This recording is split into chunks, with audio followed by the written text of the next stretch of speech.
حضرات گرامی، جتنے لوگ دنیا میں آئے ہیں، جتنی بھی چیزیں ہم دیکھتے ہیں اپنے ارد گرد، سب کو ایک دن دنیا سے جانا ہے۔ جانا ہے کہ نہیں جانا ہے؟ جانا ہے۔ ہر چیز کو دنیا سے جانا ہے۔ آپ نے اپنے بچپن میں کچھ چیزیں دیکھی ہوں گی، جھاڑ ہے، پلر ہیں، ایسے ویسے۔ بڑے ہوئے تو وہ بھی چلی گئی دنیا سے، اس کو توڑ دیا، زمین دوز کر دیا، جھاڑ تھے تو اس کو کاٹ دیا۔ ہر وہ چیز جو موجود ہے اسے دنیا سے جانا ہے۔ لیکن ساری چیزوں میں اللہ نے سب سے عظیم کس کو بنایا؟ انسان کو بنایا۔ کس کو بنایا؟ انسان کو بنایا۔ یہ چاند، سورج، آسمان، ستارے، سمندر، پہاڑ، یہ جنات، ان سب میں اور بھی جو مخلوق ہم دیکھ نہیں پاتے ہیں، سب سے پیارا، سب سے اچھا انسان کو بنایا۔ خود قرآن میرا فرماتا ہے خلق الانسان فی احسن تقویم، ہم نے انسان کو سب سے خوبصورت پیدا فرمایا، سب سے خوبصورت۔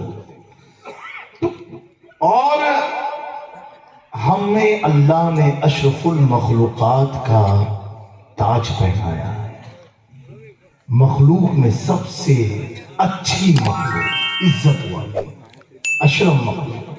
اور یہ سب کیوں؟ یہ حضور کی برکت سے ملا۔ وہ جو نہ تھے تو کچھ نہ تھا، وہ جو نہ ہو تو کچھ نہ ہو، جان ہے وہ جہان کی، جان ہے تو جہان ہے۔ سب حضور کے صدقے میں ملا۔ باقی ہماری آپ کی کوئی اپنی کوئی کوالٹی، ساری کوالٹی نبی پاک کی کوالٹی، ایسی کوالٹی کہ ایک قوم کے پیشوا پیغمبر ہمارے بھی نبی ہیں، انہوں نے دعا کی ہے اللہ مجھے بھی اس تیرے محبوب کی امت میں پیدا فرمانا۔ کون ہے؟ حضرت عیسیٰ مسیح، حضرت عیسیٰ علیہ السلام۔ بہرحال سب سے خوبصورت ہمیں بنایا، سب سے اچھا ہمیں بنایا، سب سے پیارا ہمیں بنایا، اور مخلوقوں میں سب سے بہتر اشرفیت کا تاج اللہ نے ہمارے سروں پر رکھا۔ یہ سب حضور کی برکت سے۔ تو ہر آدمی کو جانا ہے۔ زیادہ لمبی تقریر نہیں ہوگی کیونکہ ہم کو بھی ایئرپورٹ جانا ہے، لیکن جتنی ہوگی آپ سمجھو گے تو انشاءاللہ تعالی اللہ ہمیں عمل کی توفیق عطا فرمائے۔ آمین۔ ہر آدمی کو جانا ہے، دنیا میں آیا تو اسے جانا ہے۔ اب میں آپ لوگوں سے پوچھوں آپ کی کیا خواہش ہے جانے کے لیے؟